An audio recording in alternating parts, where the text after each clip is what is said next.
Hey players, for years I've been hearing people talk about the Bridges of Madison County as if it was the greatest love story ever told. Up there with Romeo and Juliet and fighting for the top spot against The Notebook and Titanic. Today I'm going to look deep into the love shared between the lonely Iowa housewife Francesca and the traveling photographer named Robert Kincaid.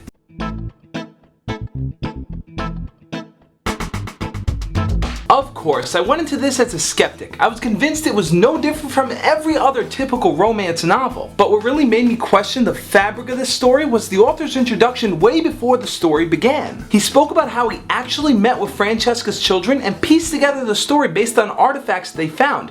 This was a real love story. The premise of this story is quite simple. Francesca is a housewife living in Iowa with her husband. Now, her husband acts more like a business partner, and she does have 2 children that she loves and a farm to take care of.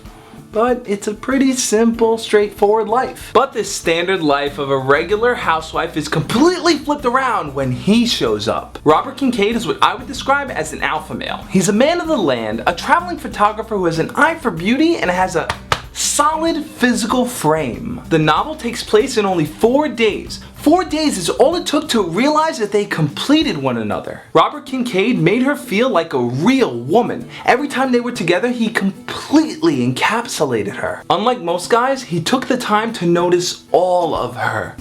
But in the end, they realized that nothing gold could stay. If they tried to make what they had work and she ran off with him, they would lose that magic. What they had would become the standard, and that's exactly what she grew used to and bored of before. I can see now why this book went over so well with women. It's everything that they want. It's everlasting love. It's pure dedication to another person. It's the kind of romance that will never die. So many little details are explained about Robert Kincaid that I just had to look him up. I wanted to see his pictures in National Geographic. I needed to know more about this mysterious man. Like, where did he come from? But upon my search, I realized that this novel had been just that. A novel. None of it was real. All the interviews and descriptions before and after the story were all part of the author's imagination. The Bridges of Madison County is a story about 2 people that find true happiness with each other.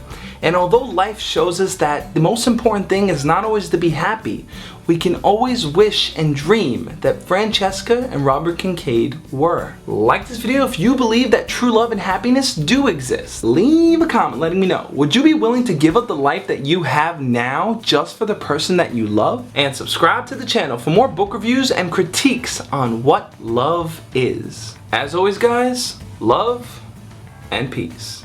They say that Robert Kincaid was one of the last cowboys, one of the last gentlemen that existed. One of the last. Let's not count everyone out now. I've heard so many people say that Christian Grey is a real man. So what am I to do? Read the book, of course. That's why the next book that I'm going to be reviewing is the Steve Jobs biography. Did you expect something else?